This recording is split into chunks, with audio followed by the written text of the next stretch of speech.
Okay, so I'm back where I left off. I'm starting another video, and I've been thinking about a lot of things.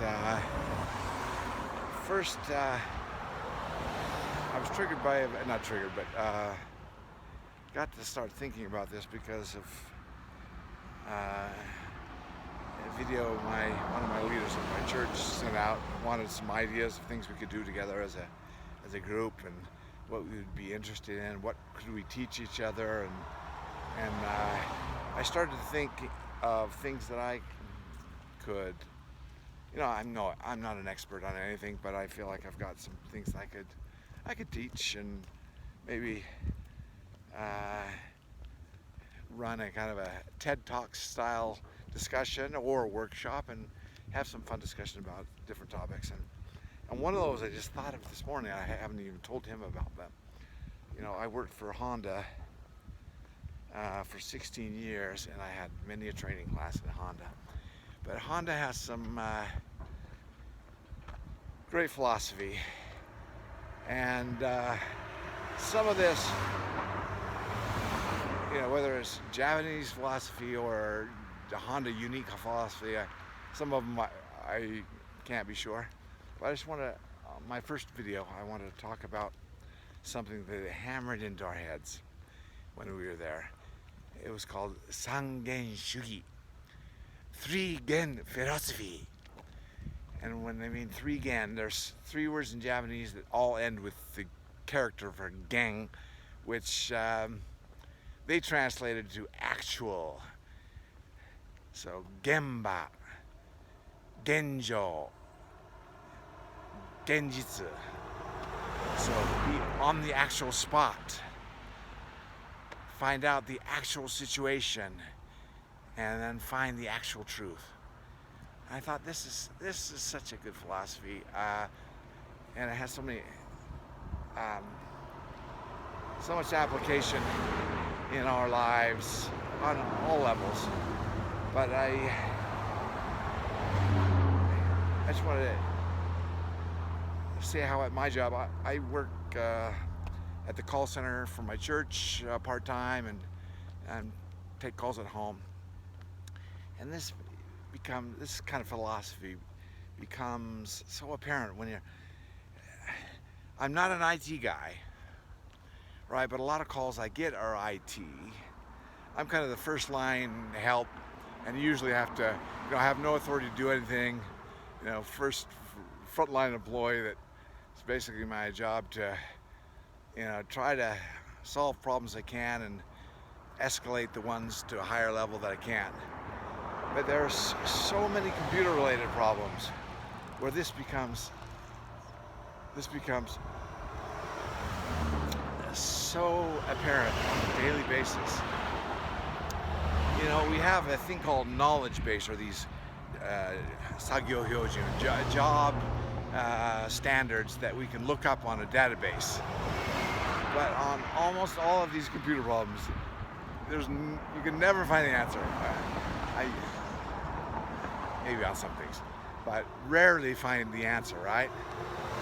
And then there's some just general directives that the IT department gives to us to give people to try first before they try anything else.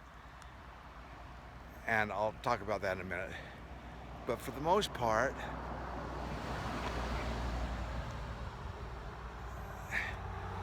I try to solve that by getting on their computer, either looking at the screen or having them tell me together what they're experiencing on the screen while they're doing it.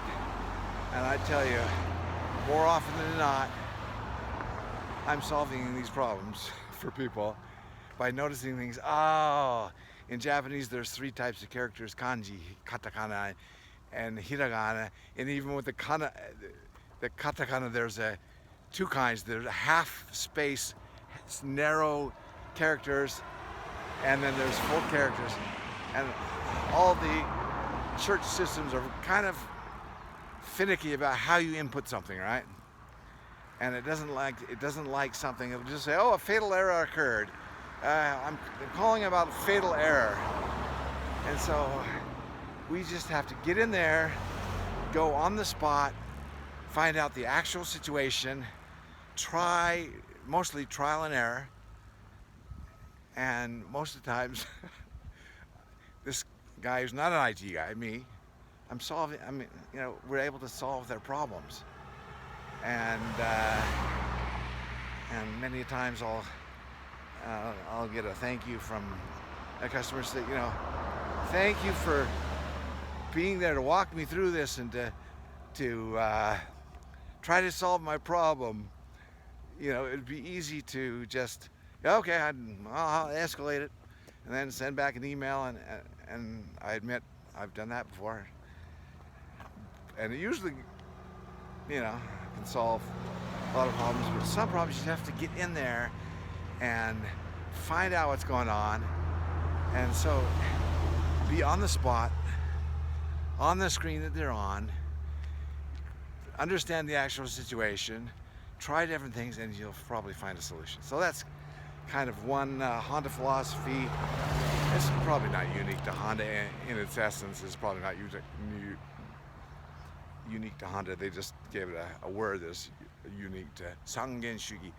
3 Gen philosophy. So I thought that was helpful, and I've in my life as a homeowner, I've kind of applied that principle, and I've sometimes surprised myself. Like my back deck. This is kind of how long is it running? 6 minutes. It's a quick story. My back deck it was on the house originally when we bought it, and the house is I don't know, probably built in 1986 or 1983, somewhere around there. And it was an original deck, and I had some rotting boards. And I thought, I looked under, and I saw that there was a sprinkler head under there. All these years blowing under the deck. I don't know how many years into the house the deck was built, and all the joists in that area were rotting, right? And I thought, oh no. So I had Lowe's come and give me, we're gonna need a new deck, honey. We're gonna need a new deck. So I had Lowe's come and give me an estimate. And how much the estimate was for? Of course, I wanted to do it in the Trex boards that are composite and they never rot and stuff like that. So the price he quoted me, kind of a big deck, $40,000. No, I don't have $40,000 to spend on that. So one day I went out to my deck and I just sat there, and I pulled up a few boards and I was looking at the problem, and I was just staring at it, waiting for some ideas or inspiration to come, how I might solve this problem.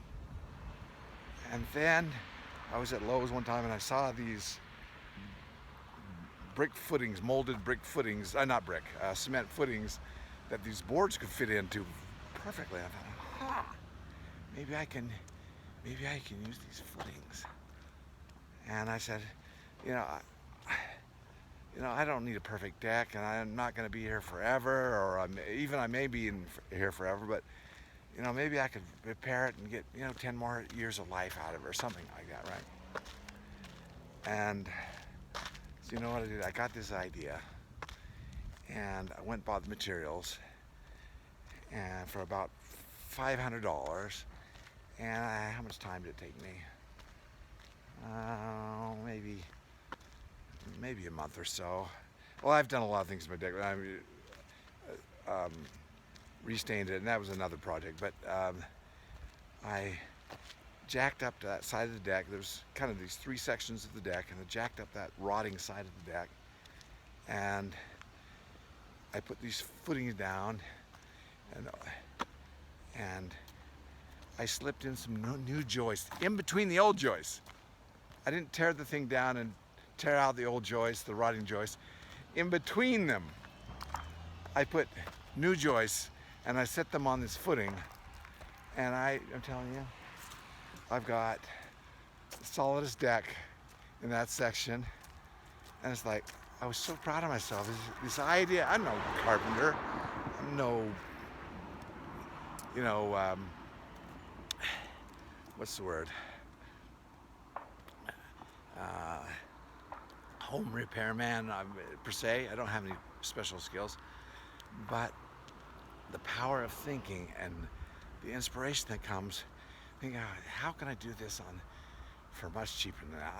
I can't afford $40,000 for a new deck right there. I've got other things to spend my money on. So it's like inspiration came, and I've had several projects like that where inspiration comes. You sit there on the spot and you ponder it, and pray if necessary. And ideas will come into your head. I mean, I've done electrical ideas, I've done, I don't have a whole lot of do-it-yourself home project videos, but I do have a few, and most of them are in this category, where, it costs so much to hire a professional to do things these days, and there's so many good YouTube videos that can walk you through it. Probably that exact project. In the case of my deck, it was a totally new idea to me. Maybe somebody has had the idea before, but it was a totally new idea to me. I thought, how can I do this on the cheap? And I'm telling you, that deck is hard as a rock in that section. And so that's a perfect example of this Honda philosophy of applying it. Get on the spot, find out what the actual situation is, and find out what the truth is, and then also, ask for a little inspiration. It'll come. So that is 12 minutes. So I hope there's something there that will interest you. Thank you for listening. Bye-bye.